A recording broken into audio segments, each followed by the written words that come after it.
You and I are in a sandpit. You're my brother, I'm your sister. You're 10, I'm 9. There's not much of an age gap, poor mum.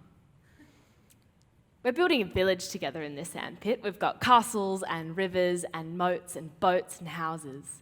This village is made of more than just sand. It's a time spent together in friendship. We've spent this time painting and shaping the neighbourhood that we would adore, our imaginary community. A community so supportive, it's destined for peace and prosperity. We lead this village together. We perch ourselves on the tallest hill. We oversee the government, the parks, the bars. Yeah, it's a great leadership team. I'm in the sandpit. I'm digging our river deeper and deeper. And then I have this uneasy feeling. I look at you, eyes welling with concern. What have I just felt? Have I weed myself? Am I really that sweaty? You love your sister, so of course you're concerned. You look around trying to find what's the matter, and you spot in the corner of your eye a little red blotch on her pants. You've never seen anything like this before. Has she hurt herself? Has she sat in something? You gasp, and you point. You're bleeding. I'm growing up. I run inside, and I'm afraid, and I feel strange. It's never happened before. I don't know what's going on, and then I realise I've just had my first period. You have absolutely no idea what's going on. No one told you that bleeding was part of growing up. Was it going to happen to you? Maybe you should ask your mum. But no, that makes you really nervous because surely there's a reason that your sister knows what's going on, but you don't. So you sit and you continue building your village, thinking, oh, my sister probably doesn't want to join me anymore. So you continue directing the scenes of government, of bars and of parks, alone. Meanwhile, I feel even more alone. I've never had this experience before. I'm afraid. I don't know what's going on. And then I feel ashamed. You've seen my period blood. I don't know how that feels. You don't invite me back to the sandpit. Maybe you don't want to lead with me anymore. Maybe I should talk to Mum. She might help me hide my period better, so then I can play with you again. Okay, let's change roles up for a moment. You are still the brother, still the same as before, but now we are your period professors, ready to lead you through all of the information you need to know in order to look after your sister as the concerned brother that you are. Okay, so there are lots of factors that have contributed to how we interpret the period. People around the world, they deal with their period in different ways, all depending on where they're from, their background, their geography, their culture, and even their financial security. See, there's been lots of ways that periods have been dealt with. So let's step back into history and look at all these different methods. Well, if we were in the 5th century, 3000 AD, you can assume that your sister would be using softened papyrus as a tampon, or perhaps a small stick covered in lint or sea sponges, like they did in ancient Egypt. 5th to 15th century was when she was on the rag. This period of menstruation was a time where ideologies shifted and it became a really stigma-drenched experience. Period management was considered to be quite a dirty duty. 1850 was the first pad, a piece of cotton pinned to a pair of underwear. In 1892, we had the first commercial pad sold. We had then the invention of the menstrual cup in 1930, and soon after that, the invention of the tampon. Since then, these products have evolved to be more discreet in design and more appropriate for the busy life of the modern-day woman. At some point in time, word started getting out that periods were actually kind of important. Now, if we're still trying to grasp why, let's work through it. So, one day, you, as an individual, were grown in a womb and then birthed from a womb. For that environment to be appropriate for this miraculous event to occur, we had to have a monthly clean-out of sorts in the form of a period. So this process is meticulously controlled by an array of hormones. It involves the total upheaval of the inside of an organ, and then the rest of the reproductive cycle is committed to building those walls up again to create that perfect environment for life to grow.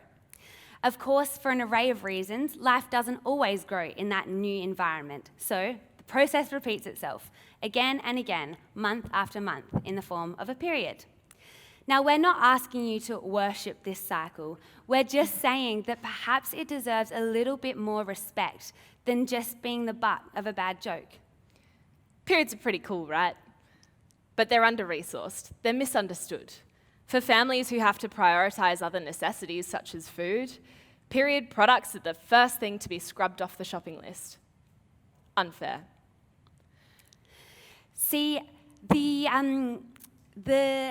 sometimes period products aren't even available in the community. And when Eloise and I discovered what period poverty was at the end of high school, we knew that we had to defer our year to devote time to understanding how people from different backgrounds and different socioeconomic backgrounds deal with their period in this 21st century. In 2018, we went to Kenya.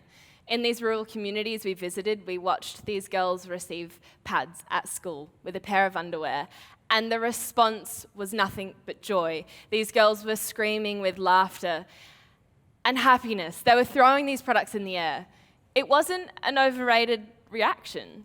These products were tickets for school, for dignity, for an experience that they didn't have to stress about. These products for girls who had experienced female genital mutilation, it was a clean product that they could use to reduce their risk of infection and other fatal consequences. We met a woman from Nepal who shared with us her experience of a cultural tradition called chowpatty, whereby she was isolated in a hut for 22 days on her first period.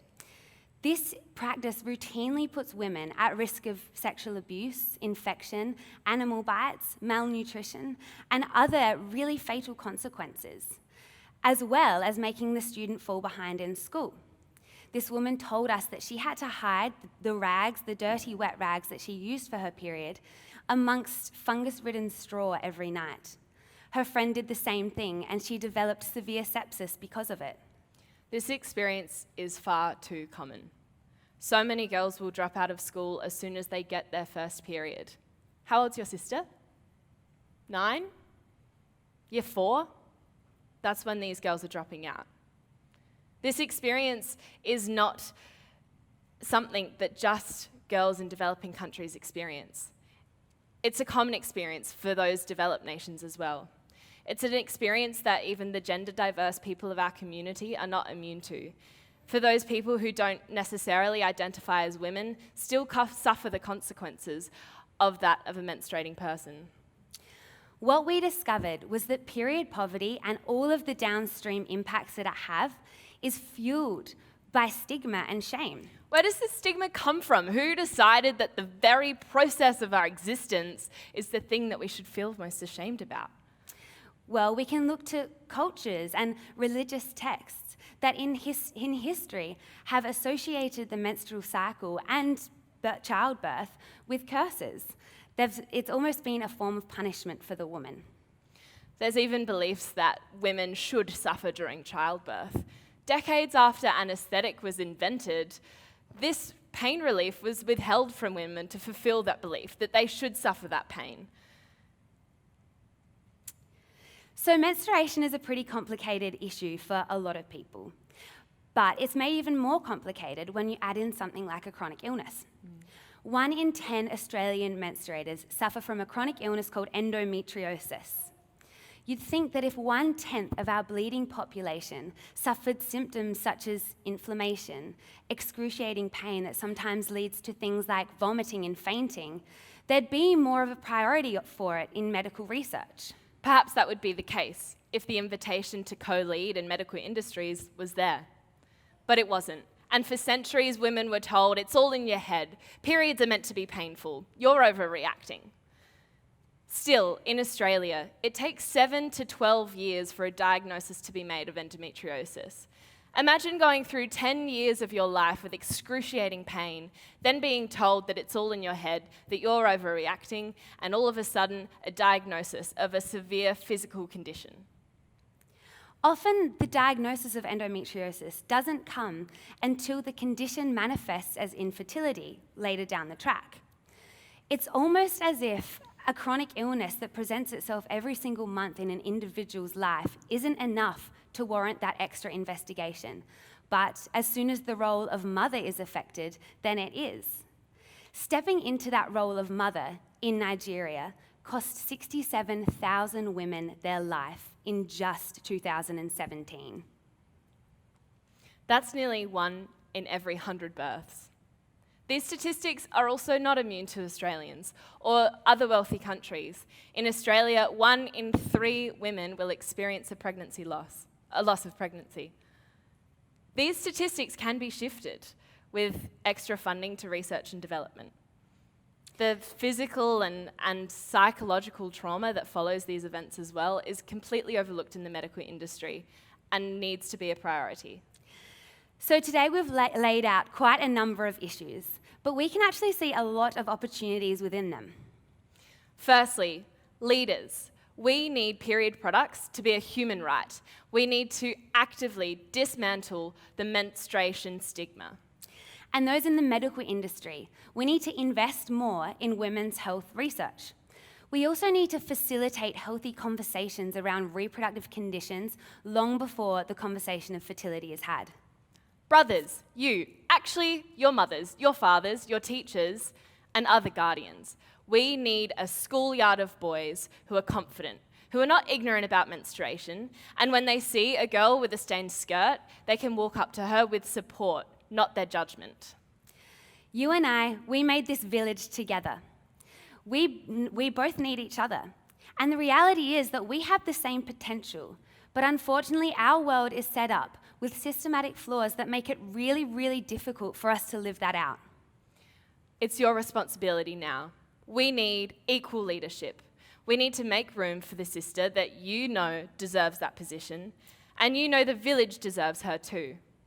We need equal understanding, periods and all.